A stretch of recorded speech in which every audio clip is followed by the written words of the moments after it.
Gimana Pak kondisi saat ini?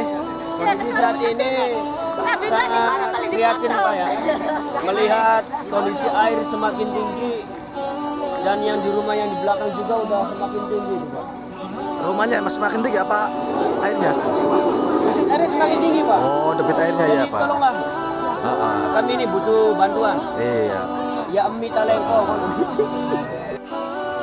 Iya, masih bersama kami, pemirsa. Ini kita juga akan hadirkan informasi seputar ribuan rumah di Kabupaten Indramayu ini juga terendam banjir hingga setinggi 2 meter. Nah, tidak hanya ribuan rumah, tapi banjir ini, pemirsa, ini juga merendam jalan Pantura di Indramayu sepanjang 1 kilometer. Ya, bahkan ini mengakibatkan lalu lintas juga harus dipindahkan ke jalur yang lebih aman. Bahkan korban juga memilih untuk mengungsi ke Jalan Pantura. Ya, beginilah pemirsa kondisi banjir yang merendam ribuan rumah warga di Kecamatan Kertasemaya, Kabupaten Indramayu, Jawa Barat, di mana ketinggian air mencapai 2 meter. Bahkan banjir juga merendam jalur Pantura sehingga arus lalu lintas terpaksa dipindahkan ke jalur yang lebih aman. Meski demikian, tak sedikit dari pengendara yang memaksa menerobos jalan ini, pemirsa. Musibah banjir ini berawal akibat meluapnya Sungai Cimanuk. Sebanyak 300 hingga 400 rumah yang berdekatan dengan sungai ikut terendam lebih dari 2 meter. Hingga Senin siang, air di pemukiman maupun di jalan penghubung Pantura masih belum juga surut. Sejumlah petugas gabungan polisi dan TNI dikerahkan untuk menangani banjir yang melanda wilayah ini.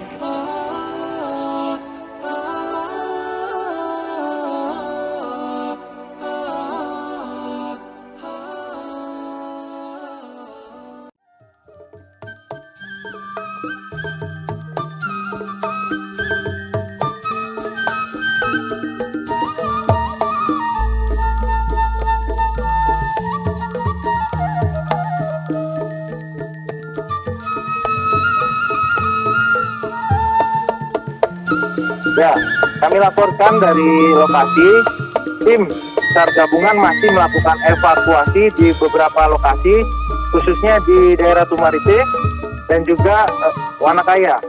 Ini di daerah Indramayu, Kecamatan Haurgelis. Jadi, tim SAR gabungan masih terus melakukan evakuasi sampai saat ini, di mana sudah ratusan warga kita evakuasi ke Kecamatan Haurgelis dan selanjutnya diberikan perawatan lebih lanjut.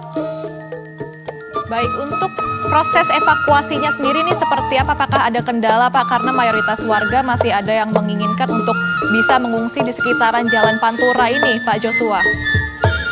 Betul sekali Mbak. Jadi kita dari semalam, dari jam 11 malam itu, kami sudah melakukan evakuasi, khususnya di daerah Tumarite sini, karena airnya sangat tinggi, ketinggiannya hampir 2 meter lebih.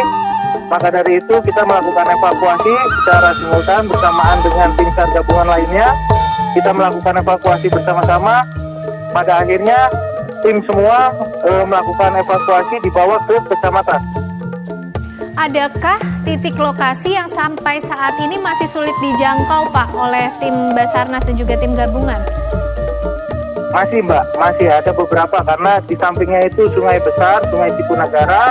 Itu ada di blok 9 dan juga ada di blok 2 ujung. Itu dekat ada kuburan di sana. Itu tim terus masih berusaha untuk menggapai warga yang tinggal di sana. Baik, lantas koordinasi dengan stakeholder setempat, mungkin juga tidak hanya Basarnas saja yang juga turun tangan dalam menangani banjir ini, seperti apa Pak sampai dengan saat ini? Betul, kami di sini bekerja sama, kami bersinergi dengan ada Dan Ramil di sini, ada juga perwakilan dari polisi, ada Pol Airut, dari Polsek, dan juga pemerintah setempat di sini ada didampingi oleh Bapak Camat. Pak Joshua, titik lokasi mana Pak yang masih sulit dijangkau sampai saat ini? Tepatnya di Tumarite, di beberapa blok, yang ada 4 blok yang masih kita agak sulit masuk ke dalam, karena kondisinya di satu itu sempit, ketinggian air hampir 2 meter, dan di sampingnya itu daerah sungai. Begitu. Baik, lantas langkah yang akan dilakukan untuk menanggulangi kesulitan tersebut ini seperti apa Pak? Tadi sudah ada beberapa kendala yang Bapak sebutkan, koordinasi dengan pihak-pihak lain seperti apa supaya semuanya bisa segera dievakuasi dari sana Pak? Jadi kami dari tim Basarnas melakukan evakuasi menggunakan LCR atau perahu karet. Itu memasuki ke gang-gang, ke jalan-jalan kecil, lalu di drop ke pinggir jalan yang sekiranya sudah bisa masuk truk. Dan di sini kita berkoordinasi dengan Dan Ramil dan juga Camat yang sudah menyiapkan truk-truknya dan lalu dibawa ke tempat pengungsian. Begitu Mbak.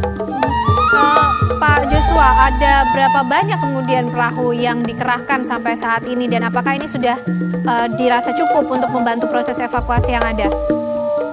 Sampai tercatat di catatan kami itu ada sekitar 14.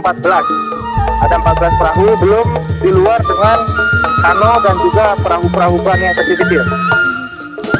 Iya, lantas bagaimana dengan situasi mereka yang saat ini masih belum bisa dievakuasi? Apakah mereka masih mencoba untuk bisa bertahan di atap rumahnya atau seperti apa, Pak? Yang tadi kita jadi sekali angkut itu tidak bisa langsung semuanya. Jadi kita juga selain mengevakuasi, kita mengangkat mereka ke tempat yang lebih aman untuk kita jemput kembali. Contohnya kita bawa mereka ke atas musola, ke atas bangunannya yang lebih tinggi. Begitu Mbak. Baik, terima kasih Pak Joshua Banjarnahor, tim Basarnas Jawa Barat. Tentunya kita berharap proses evakuasi bisa terus dilakukan, berjalan dengan lancar dan kesulitan-kesulitan tadi bisa segera diatasi. Betul sekali ya.